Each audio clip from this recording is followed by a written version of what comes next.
Hello, welcome back to this series where I talk about my MBA interview experiences. तो आज हम बात करेंगे मेरे आई एम अमृतसर के इंटरव्यू एक्सपीरियंस के बारे में। अब आई एम अमृतसर का इंटरव्यू जो था मेरा वो 16 फरवरी को था और ऑनलाइन इंटरव्यू था। मेरे को सुबह का स्लॉट मिला था एंड 9 AM मॉर्निंग का स्लॉट था। और उस 9 AM स्लॉट का वेटिंग टाइम मेरा अराउंड 40 to 45 मिनट्स था। सो बाय द टाइम एक्चुअली मेरा इंटरव्यू स्टार्ट हुआ it was 9:40 around. And unlike my previous interview experiences, I am Amritsar का इंटरव्यू एक्सपीरियंस बहुत ज़्यादा रैपिड फायर क्वेश्चंस टाइप था मेरा। They were just throwing up questions from all domains and मेरे को बस उनको आंसर करना था। ज़्यादा क्रॉस क्वेश्चनिंग नहीं थी but it felt more like a quiz than an interview round. So anyways let's start with the interview experience. So जैसा कि आप लोग को पता है कि एमबीए के जो इंटरव्यूज़ होते हैं वो बहुत प्रोफाइल बेस्ड होते हैं। सो एज़ यूजुअल मेरे भी जो भी मैंने आई एम अमृतसर के एप्लीकेशन फॉर्म में जो भी चीज़ें मेंशन करी हुई थी उनके बेसिस पे मेरे को क्वेश्चंस पूछे गए थे based on my profile and the things that I have mentioned. तो मैं रेकमेंड करूँगा कि आप एक बार अपनी प्रोफाइल या जो भी आपने आई एम अमृतसर के एप्लीकेशन फॉर्म में लिखा हुआ है वो प्लीज़ अच्छे से गो थ्रू करें।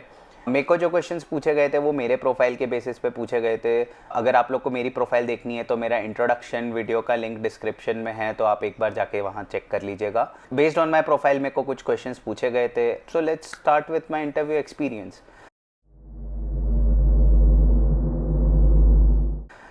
मेरा जूम कॉल का लिंक आ चुका था 4-5 दिन पहले ही। एंड जूम कॉल का लिंक मैंने ज्वाइन कर लिया था अराउंड 9, जो कि उन्होंने टाइम दिया था।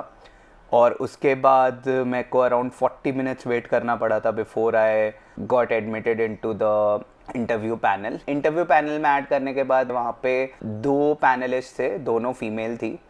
And first question they asked was surprisingly not why MBA, not anything like that.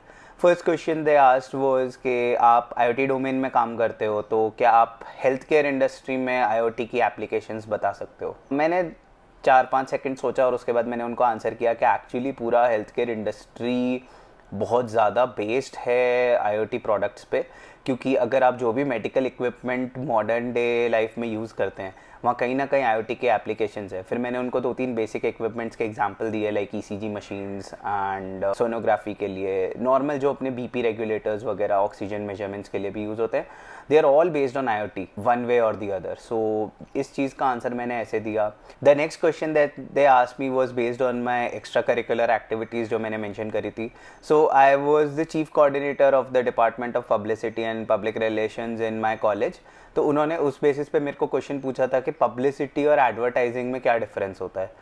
तो मेरे को एग्जैक्ट डिफरेंस तो नहीं पता था बट मैंने उनको थोड़ा बहुत समझाने का ट्राई किया कि एडवर्टाइजिंग एक बहुत स्ट्रक्चरल पेड कैंपेन होता है where as publicity is not that structured. मतलब वैसा I was not very confident about this answer but ठीक है, मैंने जैसे तैसे करके इस क्वेश्चन को थोड़ा बहुत आंसर करने का ट्राई किया था।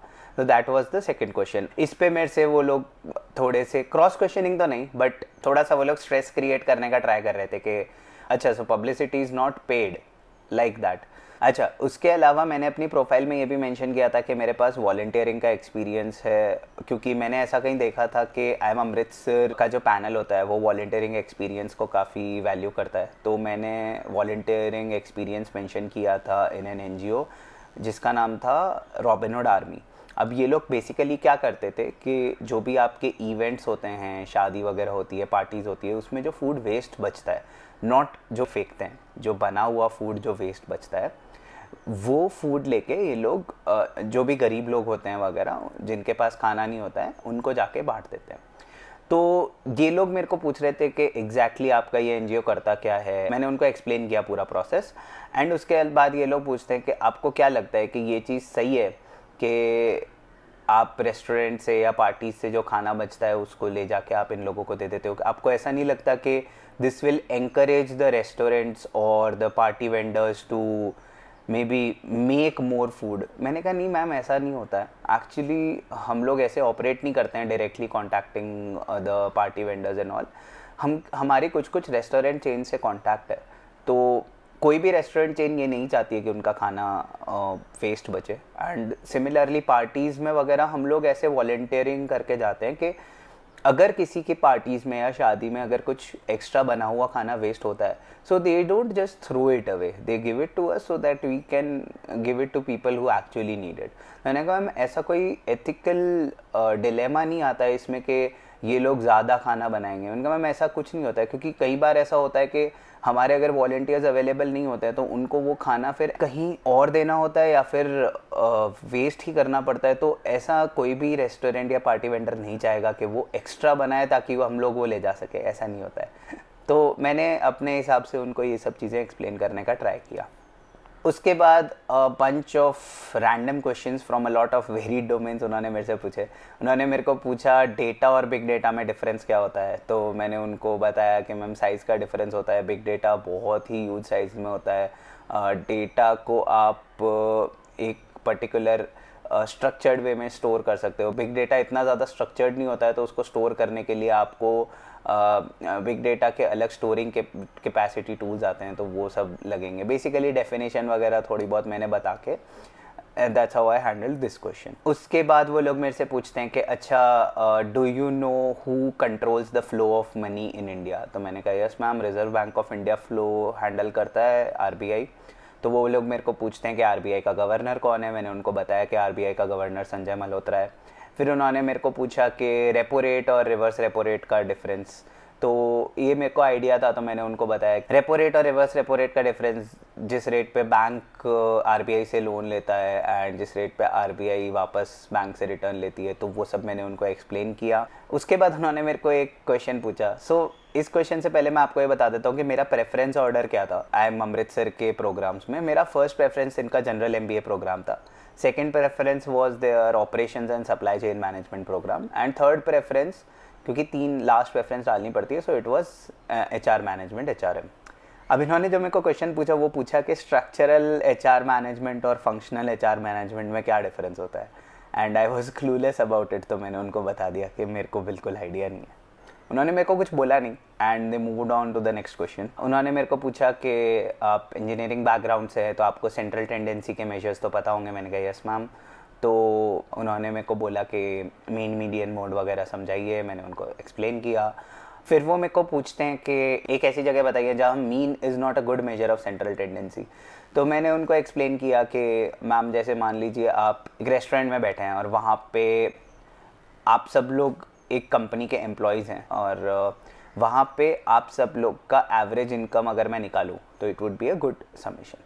बट लेट्स से उस रेस्टोरेंट में एलॉन मस्क या कोई भी बहुत ज़्यादा रिच पर्सन वॉक कर जाता है और मैं उसकी नेटवर्थ या इनकम का ऐड करके मीन निकालूँ, तो in that case mean would not be a very suitable measure of central tendency. तो वो बोलती हैं ओके, सेटिस्फाइड थे वो लोग इस आंसर से। फिर वो मेरे को बोलते हैं कि अच्छा जो इनकम का कर्व बनता है can it be plotted on a normal distribution curve. मैंने कहा yes ma'am, it can be plotted on a normal distribution curve. ज़्यादा डिटेल में नहीं पूछा उन्होंने। At this point almost and हो चुका था इंटरव्यू एंड उन्होंने जो मेरे से लास्ट क्वेश्चन पूछा वो ये पूछा कि आपको कौन सी फील्ड में जाना है आफ्टर MBA, 5 ईयर्स में आपका गोल क्या है, basically what you want to do after MBA। तो मैंने उनको एक्सप्लेन किया। मैंने कहा ma'am product management, product strategy roles वगैरह के लिए मैं टारगेट करूँगा। जैसे मैंने अपनी प्रेफरेंस में भी लिखा है कि अगर मेरे को जनरल मैनेजमेंट का प्रोग्राम नहीं अलॉट होता है, सो अगर सेकंड प्रेफरेंस मिलती है, so I will try roles related to operations. वैसा करके मैंने उनको अपना लाइफ गोल्स बताए नेक्स्ट 5 ईयर्स के। तो ये था बेसिकली इंटरव्यू एक्सपीरियंस। कॉन्वर्जेशनल नहीं था बहुत ज़्यादा, it was more of like a quiz round. After 1 point वो लोग मेरे से कंटिन्यूसली क्वेश्चंस पूछ रहे थे एंड मैं उनको आंसर कर रहा था। There was no cross questioning and anything like that. शुरू में they were asking profile based questions, after that they shifted to general question from all domains around the world.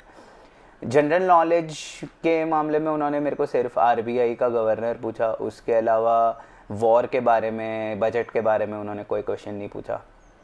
सो काफ़ी सारे क्वेश्चंस में I got stuck and decent experience बोलूँगा। बहुत अच्छा experience तो नहीं था मेरे इंटरव्यू का, बट हाँ जो लोग भी दे रहे हैं, I hope this video is helpful for you guys. All the best.